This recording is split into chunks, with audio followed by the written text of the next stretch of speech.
Welcome back to BCN news.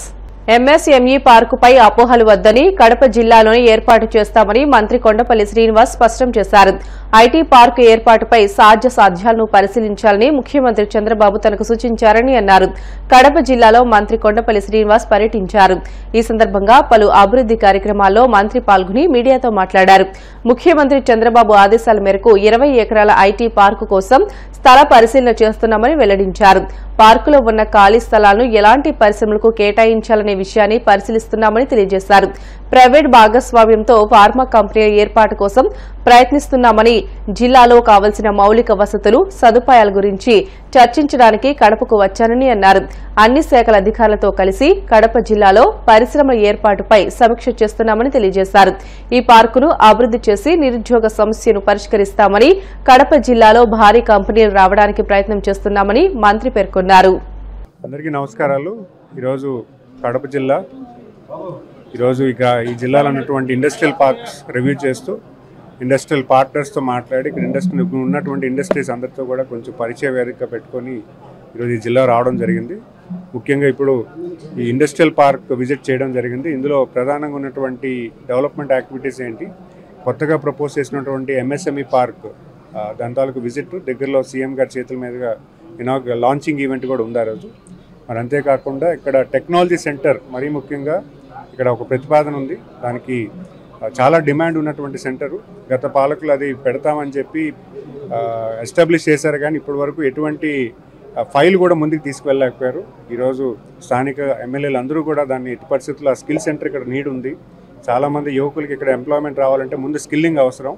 ఆ skilling కోసం అని చెప్పి ఎట్టి పరిస్థితుల్లో ఆ సెంటరు ఇక్కడ వేగంగా స్టార్ట్ చేయాలని వీళ్ళందరూ కూడా రిక్వెస్ట్ చేయడం జరిగింది.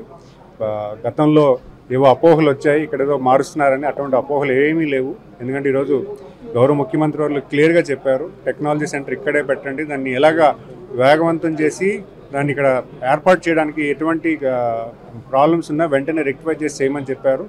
ఆ ల్యాండ్ కూడా 20 acres ల్యాండ్ టెక్నాలజీ సెంటర్, దాన్ని కూడా చూడడం జరిగింది. సో దానికి సెంట్రల్ గవర్నమెంట్ పీపీపీ మోడల్లో రన్ చేయాలని ఒక ఆలోచనలు ఉంది. దానికి కూడా ఒక పార్ట్నర్ కూడా ఐడెంటిఫై చేసి వేగవంతం చేయడం కూడా మేము ప్లాన్ చేస్తున్నాము. దగ్గరలోనే దాన్ని కూడా ఒక అనౌన్స్మెంట్ వస్తుందని నేను భావిస్తున్నాను.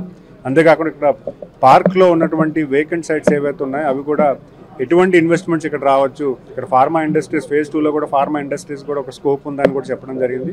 దానికి కావాల్సినటువంటి ఎఫ్లూయెంట్ ట్రీట్మెంట్ ప్లాంట్, దానికి ఒక ప్రైవేట్ పార్ట్నర్ కూడా కావాలి. ఎందుకంటే ఎఫ్లూయెంట్ ట్రీట్మెంట్ ఉంటే ఫార్మా ఇండస్ట్రీస్ ఎక్కువగా రావడానికి అవకాశంగా ఉంటుందని ఒక థియరీ ఉంది. సో దానికి కూడా ఈరోజు డిస్కషన్ జరుగుతుంది.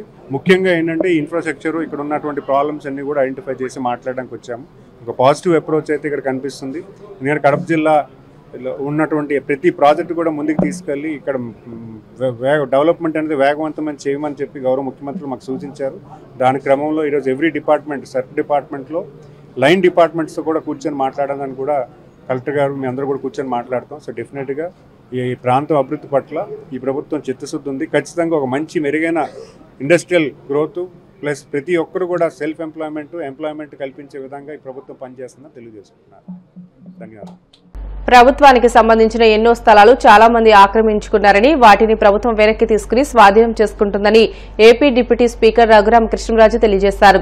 పశ్చిమ గోదావరి జిల్లా పాలకొడేరు మండలం పెన్నాడ గ్రామంలో దేవుడికి సంబంధించిన భూమి 3 ఎకరాలు ఆక్రమణకు గురైనట్లు గ్రామస్తుల ద్వారా తెలిసిందని, దాన్ని కూడా కబ్జాదారుల కబంధ హస్తాల నుంచి వెనక్కి తీసుకోవడం జరుగుతుందని అన్నారు.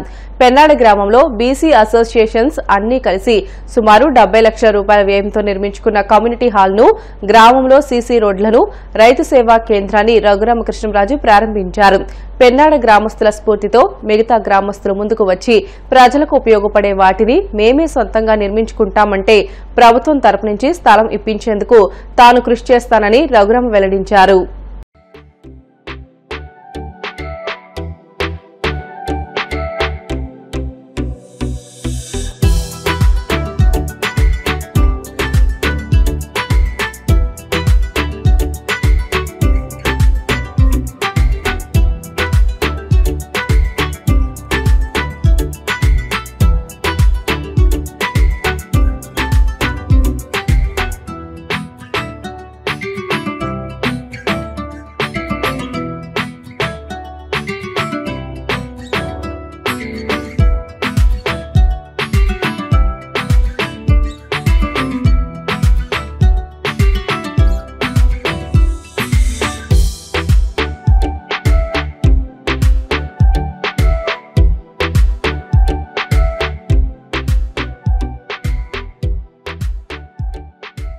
ఈరోజు కర్ణాటక గ్రామంలో బీసీ అసోసియేషన్స్ అన్ని కలిసి ఒక చక్కటి కమ్యూనిటీ హాల్ నిర్మించుకోవడం జరిగింది. ఎంపీపీ నిధులు కూడా కొంతవరకు యూటిలైజ్ చేసుకుని సుమారు 70 లక్షల రూపాయల వ్యయంతో ఒక మ్యారేజెస్ కి ఒక ఏసీ హాల్ చక్కగా నిర్మించుకోవడం జరిగింది. ఇలా ఎన్నో చోట్ల ఎక్కడికక్కడ ప్రజలే స్వచ్ఛందంగా ముందుకు వచ్చి స్థలాలు మరి ఇప్పుడే చూసాం, ఎన్నో స్థలాలు చాలా మంది ఆక్రమించుకున్నారు. దేవుడి మాన్యం కూడా మరొక 3 ఎకరాలు ఆక్రమణకు గురైనట్టుగా తెలిసింది. దాన్ని కూడా తక్షణం ఆ కబ్జాదారుల కబంధాస్తాల నుంచి వెనక్కి తీసుకురావడం జరుగుతుంది. ప్రభుత్వం అందరికీ అనువుగా ఉండే స్థలాన్ని ఇవ్వగలిగితే మరి ప్రజలే దాతలే స్వచ్ఛందంగా ముందుకొచ్చి దానికి ఇదే ఎగ్జాంపుల్. ఇప్పుడు మనం చూసిన 70 లక్షలు 5 లక్షలు ఇచ్చింది ఎంపీపీ, మరి మిగిలిన అమౌంట్ అంతా కూడా మరి వాళ్ళే వేసుకుని నిర్మించుకోవడం జరిగింది. అదే స్ఫూర్తితో ఎక్కడైనా ఆక్రమణలు ఉంటే ఇప్పుడు ఇక్కడ చెప్పారు, అది డెఫినెట్గా 1 నెల రోజుల్లో దాన్ని స్వాధీనం చేసుకోవడం జరుగుతుంది. అలాగే ఎక్కడెక్కడ మంచి మంచి ప్రైమ్ ప్రాపర్టీస్ ఆక్రమణలకు గురయ్యాయో అవి మనం వెనక్కి తీసుకురాగలిగితే ఇదిగో ఇలాగ మారుమూల ప్రదేశాల్లో ఇటువంటి కీలకమైన ఆఫీసులు నిర్మించుకునే దుస్థితి రాదు. ఇది డెఫినెట్గా కరెక్ట్ లొకేషన్ కాదు. అయినప్పటికీ కబ్జాకు గురైన స్థలాల్ని వెనక్కి తిరిగి తీసుకొని అవి ప్రజల అవసరాలకి ఇవ్వటానికి కృషి చేస్తాం.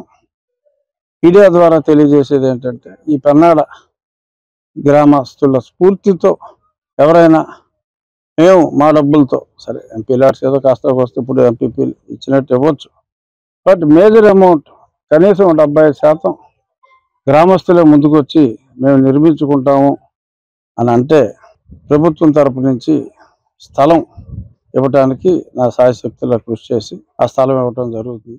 కంచిలోని కామకోటి యూనివర్సిటీకి చెందిన చంద్రశేఖరేంద్ర సరస్వతి విశ్వవిద్యాలయంలో గ్రాడ్యుయేట్స్, పోస్ట్ గ్రాడ్యుయేట్స్ ప్రవేశాలకు దరఖాస్తులను ఆహ్వానిస్తున్నామని కంచిపీఠం ప్రతినిధి వేద పురోహితులు ఆకెళ్ల మురళీకృష్ణ శర్మ తెలిపారు. కాకినాడ విద్యుత్ నగర్లోని చల్లా కళ్యాణ మండపంలో ఏర్పాటు చేసిన మీడియా సమావేశంలో ఆయన మాట్లాడుతూ యూనివర్సిటీలో ప్రవేశాల కోసం యూనివర్సిటీ విశ్వవిద్యాలయ యాజమాన్యం అధ్యాపకులతో ఈ నెల 27వ తేదీన కాకినాడ చల్లా కళ్యాణ మండపంలో ఉదయం 10 గంటల నుంచి 5 గంటల వరకు అవగాహన సదస్సు, ప్రవేశాల దరఖాస్తులను ఆహ్వానిస్తున్నామని తెలియజేశారు. అపార కరుణాసింధుం జ్ఞానదం శాంతరూపిణం చంద్రశేఖరం గురుం ప్రణమామి ముదాన్వహం. శ్రీ శ్రీ శ్రీ కంచి కామకోటి మూలాంనాయ సర్వజ్ఞపీఠ పరమహంస పరివ్రాజకాచార్య శ్రీ శ్రీ శ్రీ శంకర విజయేంద్ర సరస్వతి స్వామి వారి దివ్య ఆశీస్సులతో, అలాగే శ్రీ శ్రీ శ్రీ చంద్రశేఖరేంద్ర సరస్వతి మహాస్వామి వారు, శ్రీ శ్రీ జయేంద్ర సరస్వతి మహాస్వామి వారి యొక్క దివ్య ఆశీస్సులతో చంద్రశేఖరేంద్ర సరస్వతి విశ్వ మహావిద్యాలయంలో 2025-26 సంవత్సరానికి అకాడమిక్ ఇయర్ గాను డిగ్రీ అంటే గ్రాడ్యుయేషన్ మరియు పోస్ట్ గ్రాడ్యుయేషన్ కు సంబంధించినటువంటి దరఖాస్తులు స్వీకరించడం గురించి, అలాగే ఆ యూనివర్సిటీలో చదవడం వల్ల మనకి కలిగేటువంటి ఉపయోగాలు ఏమిటయ్యా అంటే సనాతన ధర్మాన్ని ఏ విధంగా పరిరక్షించుకోవాలి, అలాగే ధర్మం ఏ విధంగా ఈ యొక్క యువతకి అలవాటు అవుతుంది, యువతని ఏ విధంగా ముందరకు తీసుకెళ్ళడం, యువతకి ఈ యొక్క సనాతన ధర్మం గురించి, హిందూ ధర్మం గురించి తెలిసినటువంటి విషయాలు, అలాగే ఇదే కాకుండా వాళ్ళు జీవించడానికి, సమాజానికి సేవ చేయడానికి కూడా విద్యలో అనేక వివిధ రకాలైనటువంటి శాఖలు ఉన్నాయి. అంటే సివిల్ ఇంజనీరింగ్, అలాగే ట్రిపుల్ అలాగే computer data science, artificial intelligence ఇలాంటి ఇత్యాది కోర్సులు ఉన్నాయి కనుక ఆ కోర్సుల్లో దరఖాస్తుల కొరకు, అలాగే అదే కాకుండా post graduation MSc, MPa, MCA, MS ఇలాంటి సంబంధించిన కోర్సుల్లో దరఖాస్తులు స్వీకరించడం గురించి మన కాకినాడ అర్బన్ మరియు కాకినాడ రూరల్లో మరియు మన చుట్టుపక్కల ఉండేటువంటి గ్రామ ప్రజలందరూ కూడా ఈ యొక్క అవకాశాన్ని సద్వినియోగపరచుకుంటారని చెప్పి చంద్రశేఖరేంద్ర సరస్వతి మహావిద్యాలయం వారు రేపు 27వ తారీఖు ఆదివారం నాడు ఉదయం 10 గంటలకు 10 గంటల నుండి సాయంత్రం 5 గంటల వరకు శ్రీ చల్లా శ్రీనివాస్ శర్మ గారి సౌజన్యంతో చల్లావారి కళ్యాణ మండపం, విద్యుత్ నగర్, కాకినాడలో వారందరూ కూడా వేయించడం జరుగుతుంది. ఆ యొక్క యూనివర్సిటీ నుంచి వారి ప్రొఫెసర్లు, అలాగే వారి యొక్క స్టాఫ్, వారి బృందం, వారికి మనకి సంబంధించిన వరకు మనకు ఉండేటువంటి సందేహాలు కానీ లేకపోతే అయినా సందేహ నివృత్తి చేసుకుని అడ్మిషన్స్ స్వీకరింపబడతాయి. కావున ఈ అవకాశాన్ని ఈ కాకినాడ పుర ప్రజలు, అలాగే కాకినాడ చుట్టుపక్కల ఉండేటువంటి గ్రామాల ప్రజలందరూ కూడా ఈ అవకాశాన్ని సద్వినియోగపరచుకుని కలియుగ దైవం తిరుమల శ్రీ వెంకటేశ్వర స్వామివారిని హీరోయిన్ మీనాక్షి చౌదరి దర్శించుకున్నారు. సుప్రభాత సేవలో స్వామివారిని దర్శించుకుని మొక్కులు చెల్లించుకున్నారు. దర్శనానంతరం వీరికి రంగనాయకుల మండపంలో వేద పండితులు వేద ఆశీర్వచనం అందించగా ఆలయ అధికారులు స్వామివారి తీర్థ ప్రసాదాలు అందజేసి పట్టు వస్త్రంతో సత్కరించారు.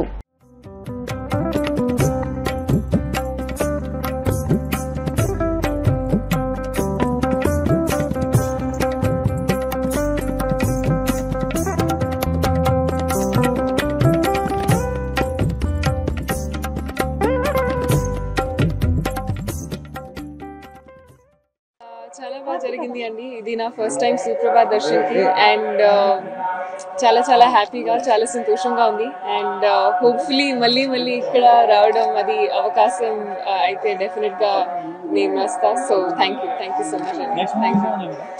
ఇప్పుడు నాగ చైతన్యతో ఒక మూవీ ఉంది అండ్ నవీన్ పులిశెట్టి గారితో ఒక మూవీ ఉంది. సో ఇది రెండు అండ్ ఇంకా అనౌన్స్మెంట్స్ ఉన్నాయి. అది ఒకసారి ఫార్మల్లీ అనౌన్స్ చేస్తే నేను చెప్తాను. వార్తలు ముగించే ముందు ముఖ్యాంశాలు మరొకసారి. 2030 నాటికి దేశీయ ఉక్కు ఉత్పత్తిని 300 మిలియన్ టన్నులకు పెంచడమే లక్ష్యం. కేంద్ర మంత్రి భూపతిరాజు శ్రీనివాస్ వర్మ వెల్లడి. నాటకాలతోనే సమాజంలో మార్పు వస్తుంది.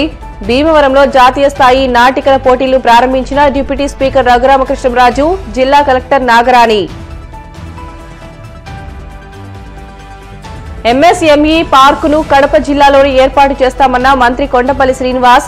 నిరుద్యోగులకు మరిన్ని ఉద్యోగాలు కల్పించడానికి కృషి చేస్తున్నట్లు స్పష్టీకరణ.